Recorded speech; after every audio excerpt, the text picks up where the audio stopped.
Boa noite, meus irmãos, a paz do Senhor. Uau!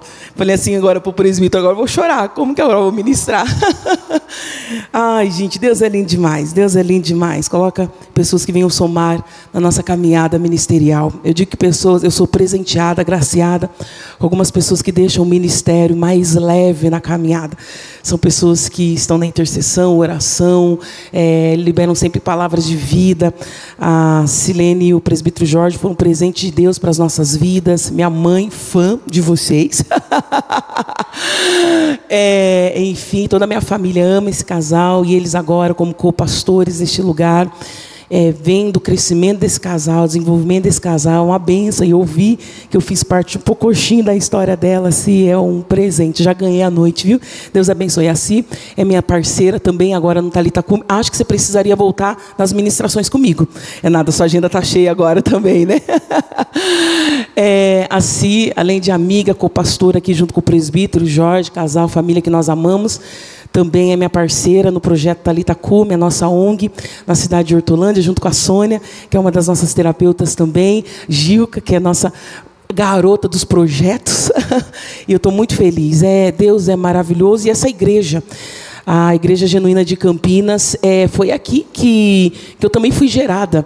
Eu cheguei aqui somente com as promessas do Senhor, promessas e palavras sobre a minha vida. E quando eu chego aqui na Genuína, eu entendo que foi aqui o despertar do... Eu acho que eu desabrochei aqui, eu me lembro, eu acho que a palavra mais certa, e eu uso a palavra de uma profeta que entregou certa vez para mim, que eu estava saindo de um ministério, depois de 10 anos em um ministério, vindo para cá, para Genuína. Durante a minha jornada ministerial, eu passei por 3 ministérios. Fui criada no contexto assembleiano do Ministério Belém, então fui lá, minha adolescência, minha juventude, o retorno, logo depois o encontro com a pessoa de Jesus, foi a Assembleia de Deus. Eu falo isso porque eu nasci no contexto cristão, mas não era convertida. Aí depois da minha conversão, fiquei por um tempo, aleluia, ouve-se luz, que benção, deixa essa luz aí, benção, aleluia, eu agora até apareci, antes era só a voz, agora vocês me veem.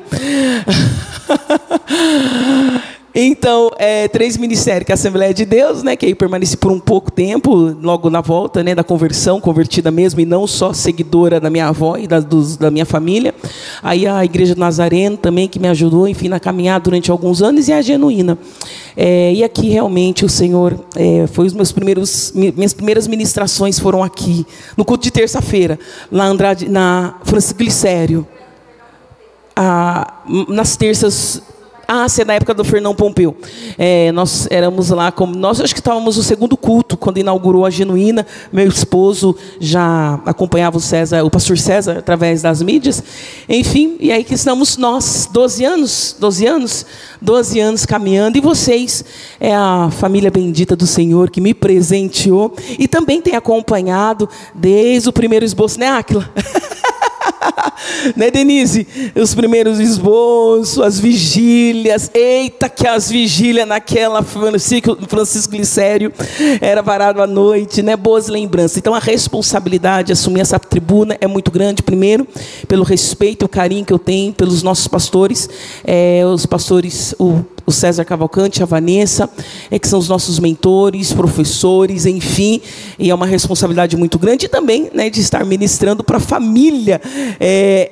Eu fico gelada, não é fácil, mas é muito prazeroso. Eu quero agradecer pela oportunidade de estar aqui, entregando uma palavra do Senhor para o teu coração. Então, sem mais delonga, abra sua Bíblia no livro de Atos dos Apóstolos, capítulo 1. Obrigada, Si, pelo convite, que Deus continue te abençoando e te usando. Já fomos ministrados desde a abertura do culto, aleluia, palavra de abertura edificante, e que o Espírito Santo continue falando aos nossos corações, usando esse vaso para transmitir hoje um recado, uma palavra edificante para a sua alma, e que você possa sair daqui dizendo: verdadeiramente o Senhor esteve na casa. Que você possa sair daqui alimentado a partir das Sagradas Escrituras. Nós vamos fazer menção do versículo 1 do livro de Atos até o versículo 3. Enquanto você abre a sua Bíblia, já vai, continue em sintonia com o Espírito, dizendo: Deus, fala comigo, Deus, continue falando comigo, Deus, continue ministrando ao meu coração. E muito gostoso esse momento de louvor e adoração, né, gente? Que presença maravilhosa. Se fosse culto de terça-feira, eu estou brincando, porque é temático, né? Terça-feira é avivamento. E aí tem um público, né? Uma belezinha. Estou falando isso porque às vezes a gente dá vazão, fica mais tempo em adoração. Mas hoje é instrução bíblica, é debruçar na palavra. Não que não sentimos a presença do Espírito Santo, ok? A presença do Espírito Santo é real neste lugar. Não sei você, mas é possível senti-lo. E o momento de louvor e adoração foi maravilhoso. E aí eu me lembro, vai abrindo aí a sua Bíblia em Atos, capítulo 1. E aí eu me lembro, enquanto nós estávamos adorando, igreja, existe uma oração que é uma reza dos judeus. É o Shema. Até hoje eles declaram, que é Deuteronômio capítulo 6. As crianças declaram o Shema. As mães ensinam os pequenininhos lá na cama, no berço, antes de dormir, ensinam o Shema. É muito interessante a maneira como eles têm essa prática da reza, né, que é o Shema, que é a oração que está escrita em Deuteronômio capítulo 6. E os judeus antigos, acreditavam que o Shema era composto por 248 palavras, e os órgãos de uma pessoa também era composto por 346 órgãos, uma numeração. E isso os judeus antigos, ok? E a gente escuta isso como história. E eles acreditavam que o Shema era uma maneira de trazer saúde para os órgãos. Então, por que eu estou falando isso? Calma, tem um propósito. Que enquanto eles falam Shema, os antigos acreditavam que as 246 palavras, se não me falha a memória, eu pensei isso agora e não preparei para trazer para vocês. Que era a mesma quantidade dos órgãos, conforme iam falando, porque a questão da fala para os judeus é extremamente importante. Porque conforme eles estão declarando o Shema, os judeus antigos, vinha saúde para cada órgão. Eles sentiam isso, então era uma forma saudável, declarando o Shema, e o corpo recebia vigor, saúde, né? Enfim. Enquanto nós estávamos adorando o Shema dos judeus, não tem nada a ver com a gente, mas enquanto nós estávamos adorando, gente, quando nós estamos em sintonia com os céus, é claro que nós sabemos que não tem nada a ver o Shema com a questão do trazer saúde para o órgão, ok? Só que quando nós estamos adorando ao Senhor, quando nós estamos cantando ao Senhor, gente, a gente recebe um vigor, um renovo, o cansaço vai embora, a alegria invade o coração. É muito bom, não é o Shema, mas é a adoração ao Senhor. Ele traz renovo para o nosso corpo e aquieta a nossa alma. A alma sede das emoções. Às vezes você chegou aqui tão agitado, essa chuva forte que nós enfrentamos, né, para chegar aqui, a alma fica tão agitada, né, enfim. Mas quando nós estamos na presença do Senhor, quando a adoração, quando a entrega, até a nossa alma ela se aquieta. Ou seja, nós recebemos uma resposta através da presença do Senhor no nosso físico e nas nossas emoções. Amém? Atos que não tem nada a ver com o que nós vamos trabalhar esta noite. Mas eu estava lembrando, eu falei, de alguma maneira, parece que tem um propósito, um sentido, aliás. Vamos cantando, adorando a Deus, a gente recebe vigor. Aleluia. E seja renovado em nome de Jesus nessa noite, amém?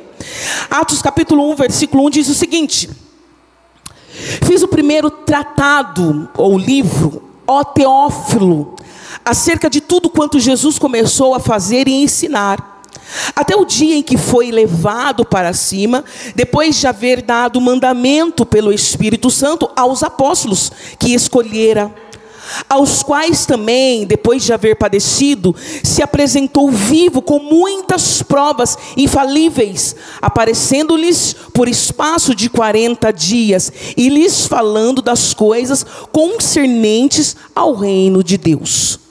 Até aqui, meus queridos.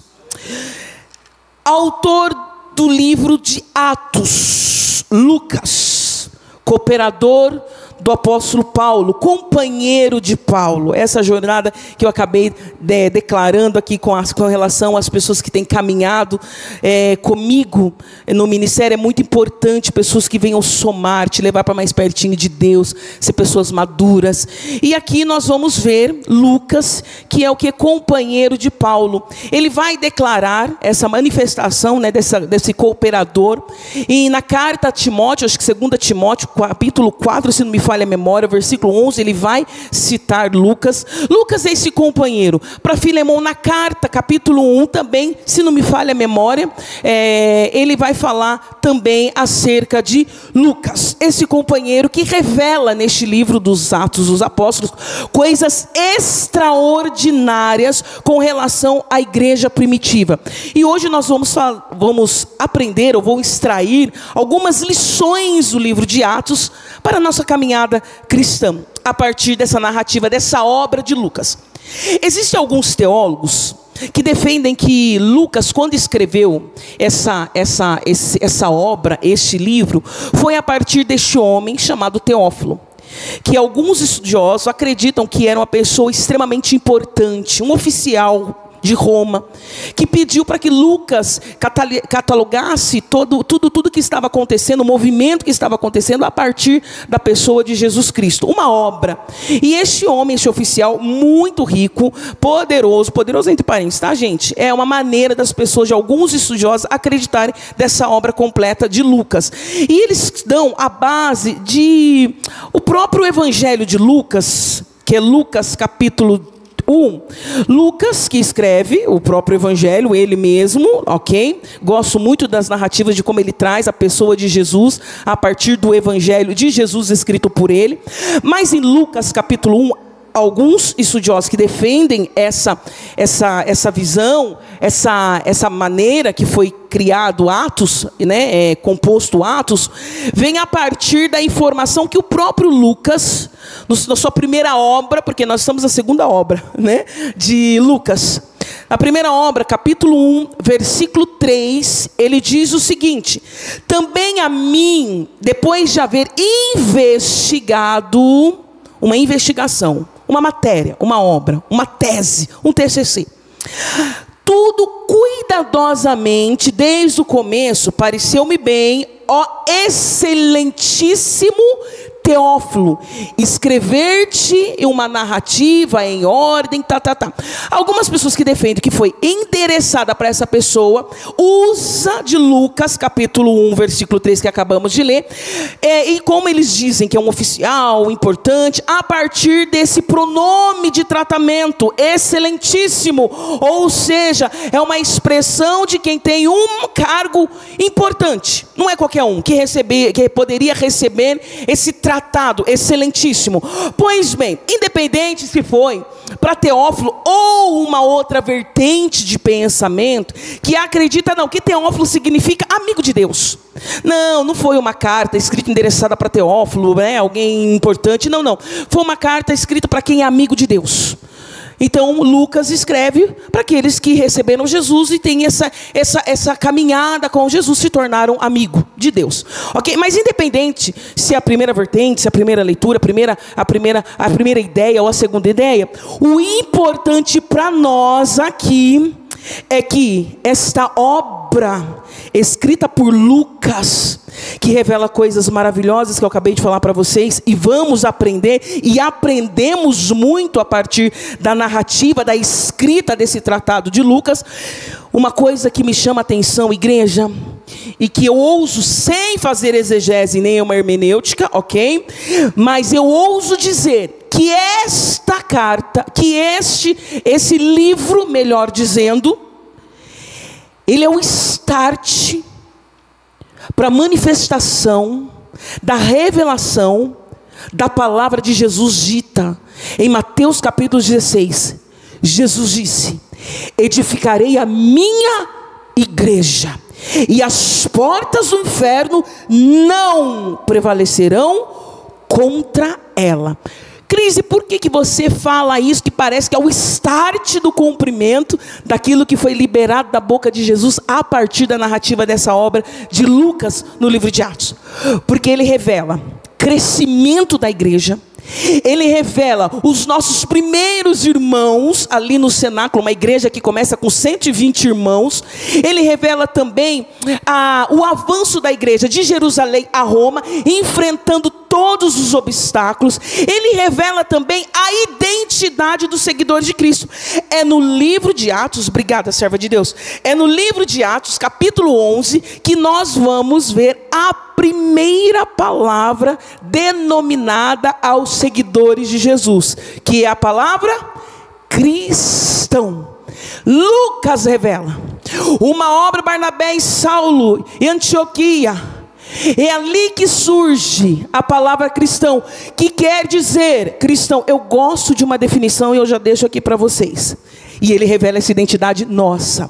O que significa cristão? Aquele que serve Jesus, o que pertence a Cristo, aquele que segue o ungido de Deus. Quem? Cristo. Quem somos nós? Nossa identidade, cristão. Somos seguidores de Cristo.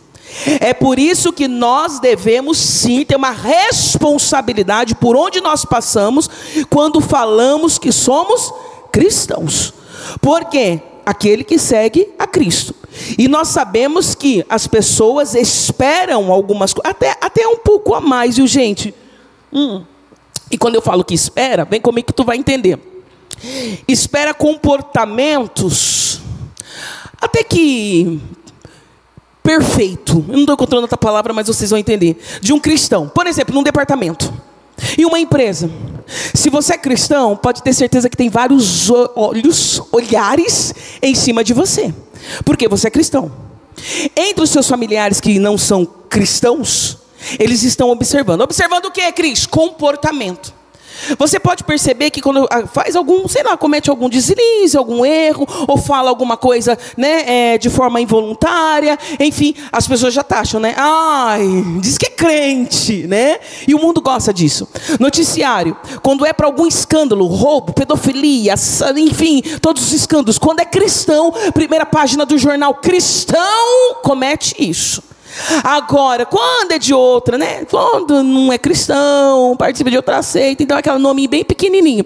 Cris, resume o que tu está querendo dizer. Que tipo de cristão você tem sido? E aqui é um alerta, você tem uma patente como seguidor de Cristo, que por onde você passar, perfeito você não é, mas dê bom exemplo, sim.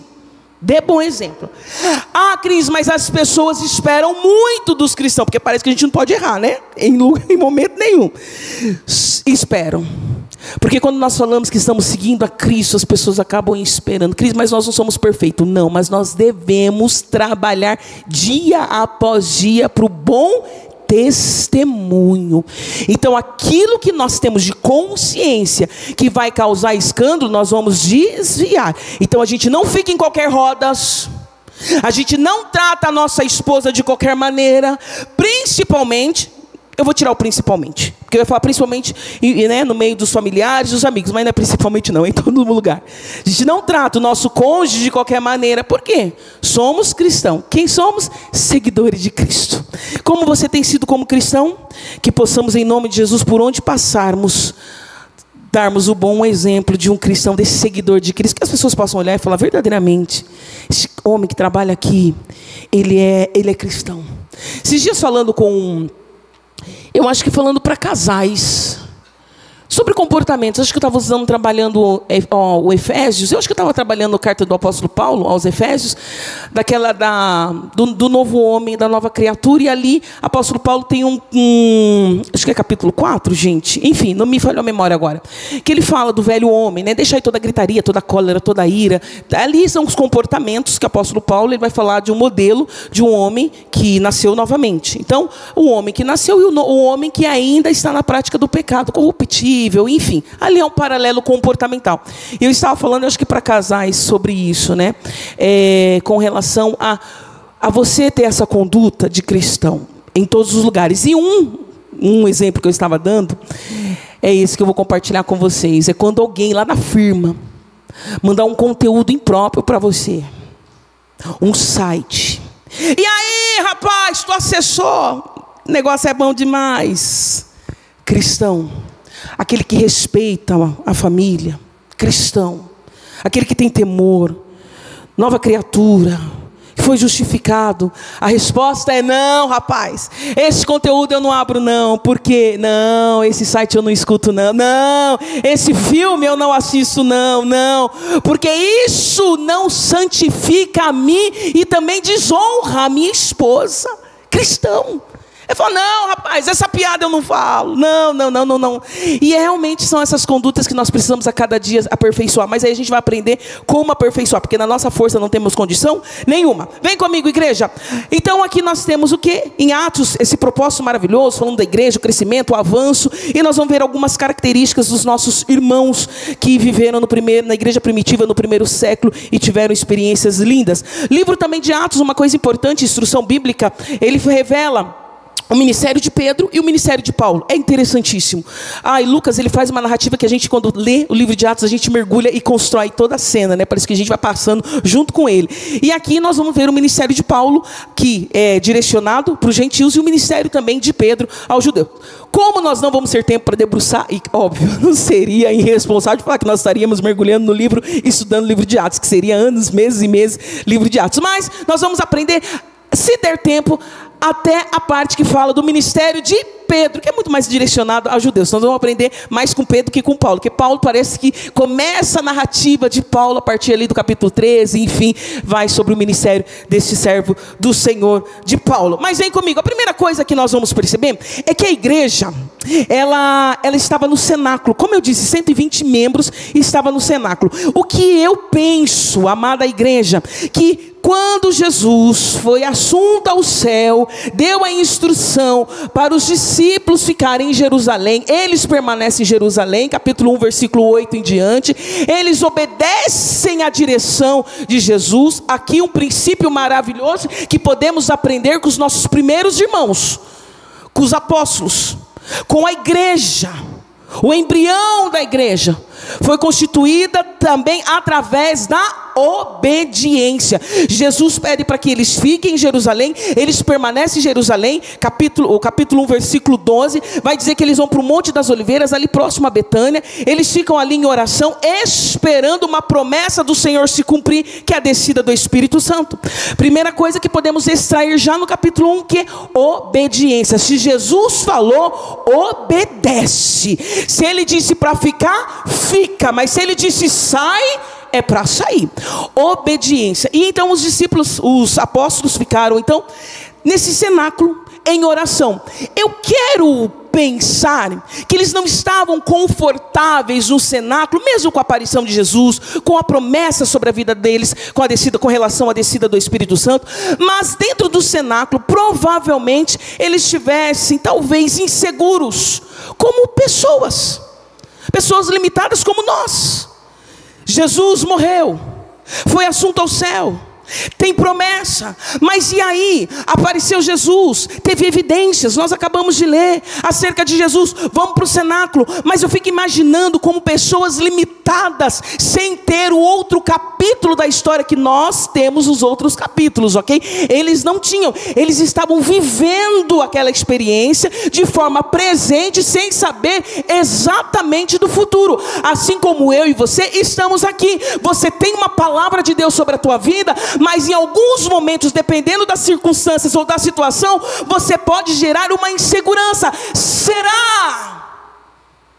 Será que realmente meu filho vai voltar para os caminhos do Senhor? Porque aquilo que eu estou vendo está na contramão da promessa.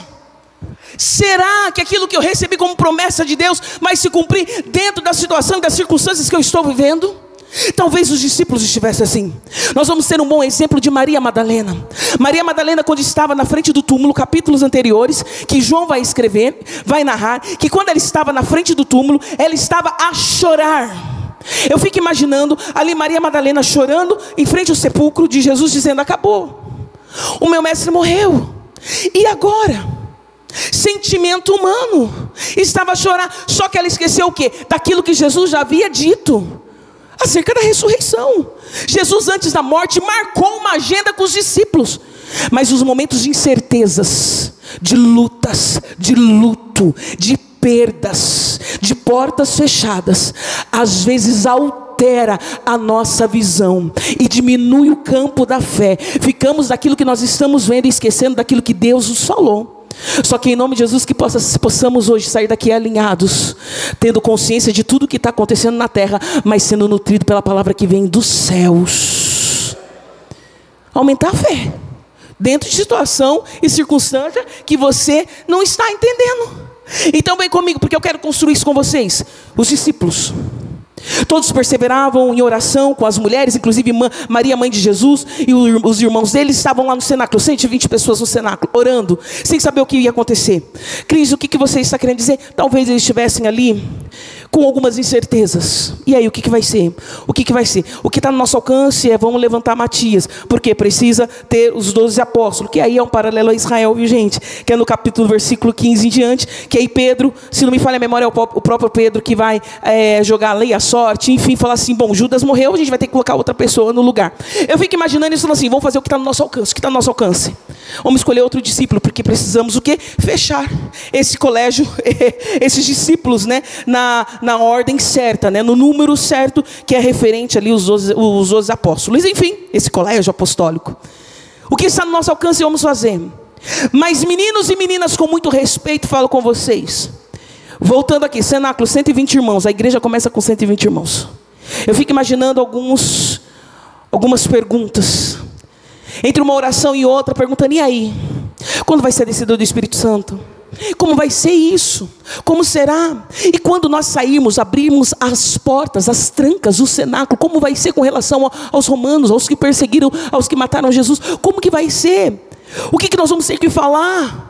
Qual vai ser a nossa postura? Eu fico imaginando essas perguntas, mas até a descida do Espírito Santo, porque quando somos cheios do Espírito Santo, somos habilitados a fazer coisas que não faríamos de forma natural, e você vai entender. Enquanto eles estavam fechados, esperando o cumprimento, e aí eu penso que talvez também com medos, eles receberam o Espírito Santo. E aí nós vamos ver um comportamento dos discípulos, na figura de Pedro, que aí eles abrem o cenáculo, a porta do cenáculo, e sai para profetizar.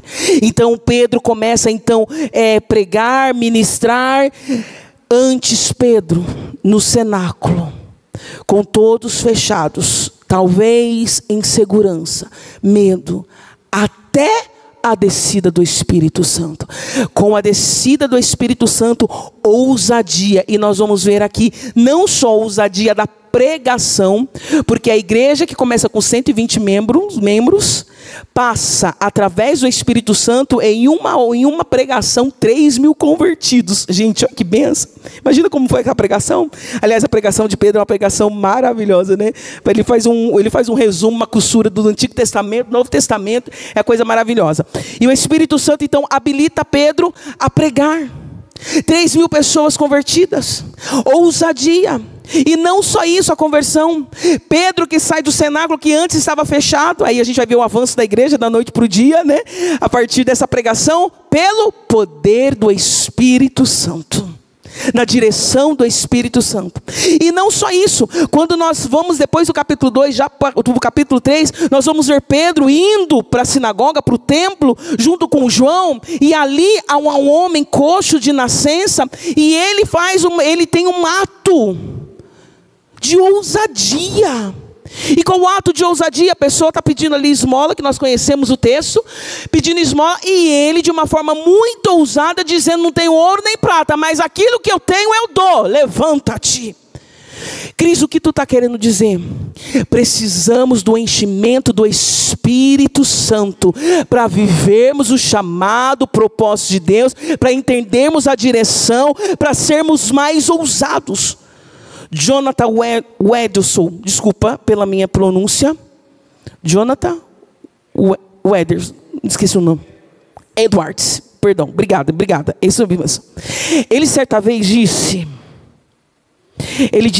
não basta luz na cabeça, precisamos ter fogo no coração. Não basta ter só a luz na cabeça, estou tentando trazer a minha memória. Precisamos ter fogo no coração. Sabe o que ele está falando? Não adianta você ter só o conhecimento. Porque os discípulos, dentro do cenáculo, eles estavam encharcados da palavra. Vem comigo que tu vai entender. Eles andaram 3 anos com Jesus no ministério terreno. Eles tiveram uma imersão teológica com Jesus. Tiveram comportamentos ali que a gente, se parar para pensar, fala, meu Deus, eles com a palavra, encharcados da palavra, mas mesmo assim com comportamentos terríveis, né? A gente vai analisar os comportamentos desses discípulos, a gente fica assim, meu Deus, tem coisas semelhantes a nós. Vão para o cenáculo com a palavra, está cheio de palavra. E teve com Jesus, cheio de palavra, uma boa hermenêutica, exegese, falando do céu, e parábola, e e palavra, teologia pura, e palavra. Mas no cenáculo, fechado, até a descida do Espírito Santo. Porque quando nós temos a palavra e o Espírito Santo, ninguém segura um cristão, ninguém segura uma igreja. O resultado é isso, é avanço. O resultado é isso, é crescimento. O resultado é palavra. Qual é a palavra? A palavra cristocêntrica. Porque quando Pedro ele prega, tanto para os judeus que estavam na festa de Pentecoste, como lá quando ele é preso e ele vai pregar lá, vai falar, que é o segundo sermão, que é o capítulo 4, se não me falha a memória, ele fala apenas de Cristo. É o Espírito Santo que nos habilita a falar da pessoa de Cristo. É o Espírito Santo que nos revela a palavra. É o Espírito Santo que nos habilita, nos capacita a vivermos além dos nossos recursos intelectuais e humanos. É além. Aí eu faço a palavra de Edwards. Falei certo? Agora eu vou falar para sempre isso. Em todas as ministrações. Enfim. Essa palavra que não adianta só luz sem fogo no coração. Não adianta só conhecimento, mas não ter o enchimento do Espírito Santo. Cris, e como eu faço isso? Tu precisa nutrir a tua vida cristã, espiritual, na sua casa também. Porque o nutriente para o enchimento do Espírito Santo não se dá só no culto de quinta-feira de instrução bíblica e nem de domingo. É pouco. O enchimento, o nutrir do Espírito, é o devocional na tua casa, é joelho dobrado na tua casa, é você orando enquanto está dirigindo, é você colocar a playlist lá de músicas cristãs e não música secular que não edifica nada e não gera crescimento espiritual, é buscar conteúdos bons na internet e não blá blá blá, blasfêmia, fuxico, fofoca de crente, fofoca de igreja, não, isso não edifica. É pegar bons ministros de louvores e adoração, é você ser encharcado da palavra, mas também nutrir a presença do Espírito Santo em você. Porque às vezes nós estamos com a palavra, mas não choramos mais. Com a palavra, mas ficamos o quê? Deixa eu ver se tem uma boa exegese. Deixa eu ver se fala de um Edward certo. Eu estou brincando. Deixa eu ver quem está pregando. Porque às vezes ficamos assim. E que o Senhor repreenda de nós. Porque que possamos ter a palavra, mas também sermos cheios do Espírito Santo. Porque aí, meu irmão, tu vai pregar não só com o teu intelecto, tu vai pregar com unção. Tu não vai orar só com lindas palavras e uma boa oratória, tu vai orar com unção. Tu vai ter a ousadia de colocar a mão nos enfermos e falar: Deus, depende do Senhor para ser curado, mas o que depender de mim eu faço é com ousadia. Não tenho ouro nem prata, mas eu digo: levanta-te, porque aquilo que eu tenho, eu sei que dá o poder para você sair dessa situação. E qual a situação? A situação de coxo. Capítulo 3. Pedro, que estava no cenáculo cheio de palavra, agora pregando. Pedro, que negou Jesus com medo, agora sendo ativo no ministério. E ousado. E falando de Jesus. E aí a gente vai ver um testemunho lindo. Nós precisamos urgentemente buscarmos a cada dia a presença do Espírito Santo. É Ele que nos capacita a falarmos não para o pecado. É Ele que nos capacita a dar a outra face. É Ele que nos capacita a andar a outra milha. É Ele. A sensibilidade no Espírito. O que Ele tem pedido para você, servo de Deus. O que Ele tem falado. O Espírito Santo continua comunicando à igreja. Ele continua em dinâmica, Ele continua batizando, Ele continua levando o pecador ao arrependimento. O Espírito Santo, Ele continua ativo no meio da igreja. Mas às vezes somos cheios do intelecto e precisamos também do Espírito. E eu estou falando aqui com a igreja que é minha casa. Somos sim pessoas que estudamos, conhecemos a palavra, pautado na palavra, está tudo certo. mas que possamos dentro da caminhada do conhecimento também buscarmos isso, do preenchimento do Espírito Santo, para vivermos isso. Ousadia, capítulo 3, Pedro então é ousado. Pedro prega Cristo, porque gente, vem comigo, quando ministramos pelo Espírito, quando oramos na ousadia do Espírito, e aí, deixa eu abrir um entre parênteses, pai e mãe, é com ousadia que tu vai entrar naquela casa orando pelos teus filhos, sim. Quantas vezes essa semana você estendeu as suas mãos e disse: Satanás, aqui na minha casa não tem espaço para você, pega as suas coisas e vai. Porque o que prevalece aqui é a harmonia, é a comunhão, é o perdão. Não tem espaço para lixos do passado, não tem espaço para contenda, para gritaria, para blasfêmia, para cólera, para ira. Não tem. Não tem. Espírito Santo, quando nós somos cheios, somos ousados. Há quanto tempo você não ora com essa ousadia?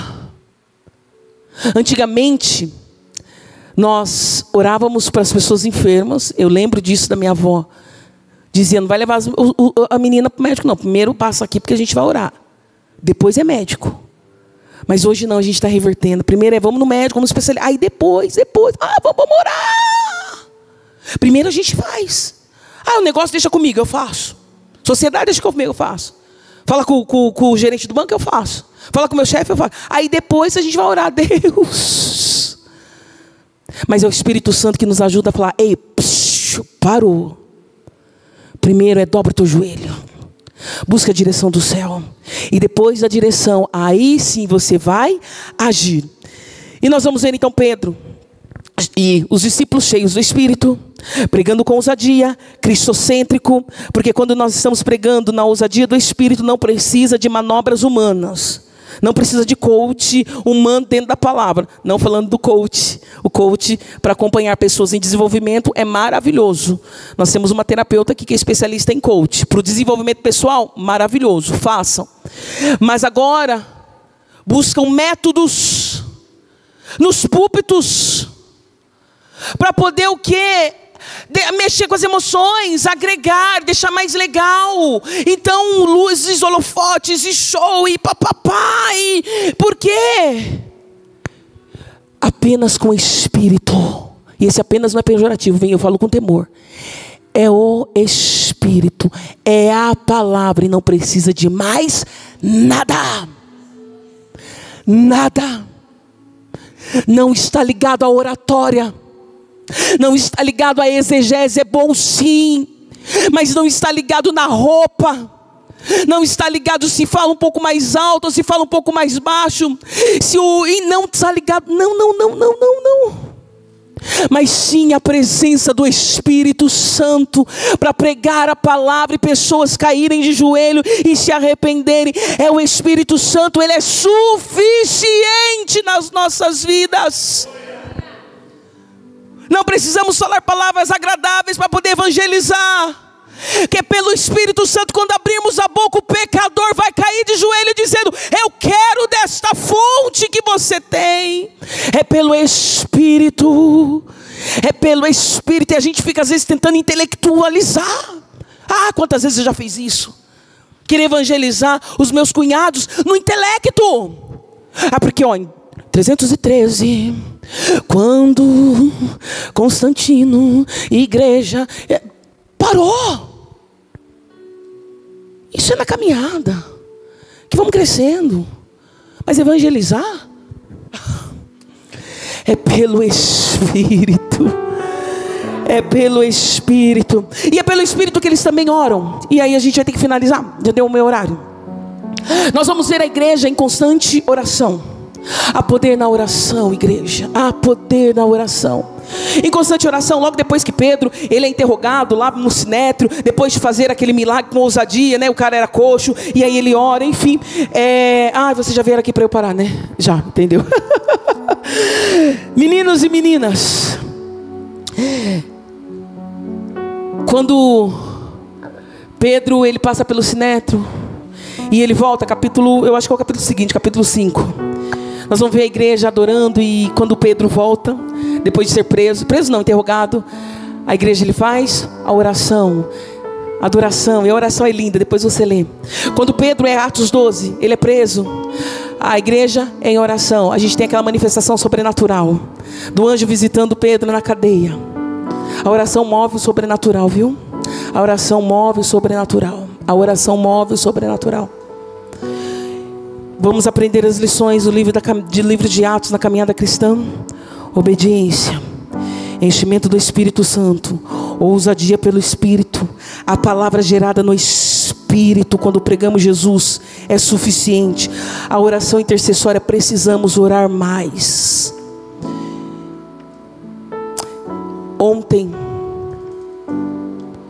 Ontem no meu prédio, quando eu cheguei, estava a Polícia Federal, a Polícia Civil, enfim, um tropé lá no condomínio e um corpo estirado no chão. Eu vi porque estava com lençol e deu para ver o corpo. Eu parei e falei, misericórdia, o que é isso? O que aconteceu? E todo mundo em volta. E falou assim, ela se jogou do 13º andar. Deixou uma filha e uma carta se despedindo. O marido estava transtornado. E ali ficou horas, aquele corpo ficou horas. Nós saímos até para o culto, ainda o corpo estava lá, uma chuva, e o corpo estava lá, porque estava esperando ainda, não sei o que fazer para liberar. E o marido estava transtornado, e falou, por que eu deixei ela sozinha? Enfim, aquela coisa, né, sentimento de culpa, enfim, está dando água, tal, para eles, para os filhos que chegaram. E a minha oração é, Deus, como igreja, como alguém que conhece a palavra que gera vida, essa semana eu não orei nenhum momento para as pessoas que estão sofrendo de depressão. Me perdoa. Igreja, quantas vezes essa semana nós oramos contra os pedófilos, dizendo, Senhor, cura a mente desse pedófilo. Cessa a pedofilia na nossa nação, tem crescido demais. Deus, onde tiver alguém agora com uma ideação suicida, repreende o espírito de morte. Senhor, traga vida, envia anjos, envia profeta, envia pessoas, abraça essa pessoa. Quantas vezes como igreja nós gememos dizendo, Deus, os púlpitos estão barganhando a tua palavra, tem misericórdia. Quantas vezes nós oramos para as crianças que estão passando fome no Nordeste? Deus, levanta recursos. Nós precisamos orar mais, igreja. Nós precisamos orar mais. A gente ora só para o nosso umbigo, só para o nosso quintal, só para os nossos filhos, só para a nossa família, ainda para o bem-estar. Deus, abre a porta de emprego, não é pecado. Nós precisamos orar. Deus, precisamos de um carro, precisamos da casa. Senhor, eu preciso pagar as contas. Mas nós não paramos para dobrar os nossos joelhos e dizer, Deus, eu tenho tudo isso, porém hoje eu não olho para o meu umbigo, eu oro para a nação brasileira, dizendo, prostituição seja repreendido na nossa nação. Prostituição infantil, repreendemos em nome de Jesus. Lugares de ponto de drogas. Me falaram esses dias, gente, eu preciso terminar, dizendo, Cris, as mulheres do Itatinga estão sofrendo demais. E eu disse, Deus, quando eu passo lá, faz tanto tempo que eu não estendo as minhas mãos, dizendo, Senhor, visita essas prostitutas, tira dessa situação, levanta mulheres cheias do teu Espírito Santo, traga a tua igreja neste lugar. Não, mas eu tenho os meus problemas, Cris, mas quando somos cheios de Espírito Santo, Ele nos move a isso. A igreja primitiva, o que podemos aprender em Atos? A oração intercessória pela igreja, o que podemos aprender em Atos? Não negocie com a mentira. Ananias e Safira estavam mentindo. Gente, aquela narrativa é maravilhosa. A gente deixa para uma outra oportunidade. Se coloque de pé em nome de Jesus. Quantas vezes eu olhei para Ananias e Safira e disse, Deus, tadinho deles. Mas é o que assim falou. Tadinho deles, assim falou com relação à ira de Deus, né? A manifestação da ira de Deus poderia ser continuar assim. Mas quantas vezes eu olhei para Ananias e Safira e disse, Deus, tadinho deles, o Senhor fulminou. Dizendo, ei, a igreja primitiva, ela começa não com mentira e não com barganha. A igreja, ela não começa com barganha. E diz a palavra que depois da morte de Ananias e Safira, a igreja crescia, crescia, crescia e crescia no temor. Ali é Deus falando, dando uma lição. Ananias e Safira, você está mentindo contra o Espírito, mas nada fica oculto, como foi a abertura de culto. Vamos orar. Espírito Santo, Espírito Santo, muito obrigada por esta noite. Obrigada, obrigada, obrigada, porque o Senhor continue ministrando aos nossos corações. Que possamos sair daqui extraindo essas lições preciosas, Senhor, para aplicarmos no nosso dia a dia. Nos ensina, Senhor, a termos maturidade a partir do Espírito Santo, ousadia. Que a partir dessas lições, Senhor, que possamos aplicar como realidade na nossa vida e nos posicionarmos. E tudo é possível com a presença do Teu Espírito Santo. Então nos ajude a nutrir a cada dia, dia após dia, a Tua presença em nós, porque é só pela Tua presença que conseguiremos passar por esta grande Babilônia. Não tem sido fácil, Senhor. Os dias e as horas estão passando rápido demais. Precisamos trabalhar mais, porque as coisas estão caras demais, Senhor. O cansaço físico chega. Estamos sentindo a opressão, o fardo, Senhor, desses últimos dias que antecede a sua volta. O peso de Faraó sobre nossas vidas, Senhor. Essa grande Babilônia, Senhor, com tudo isso que nós estamos tendo que enfrentar dia após dia, os terrores, as instabilidades econômicas, as crises, as guerras, Senhor, e tantas outras coisas. Só é possível, Senhor, pelo Teu Espírito em nós. Então eu venho te pedir, Senhor, nos enche, nos enche e nos enche, e vai nos ensinando a cada dia a nutrir essa doce e maravilhosa presença, Senhor, que nos habilita para fazermos coisas e vivermos coisas sobrenaturais. A Ti toda honra, toda glória e todo louvor. E você dá uma salva de palmas com glória a Deus. Te adoramos, Jesus. Tudo que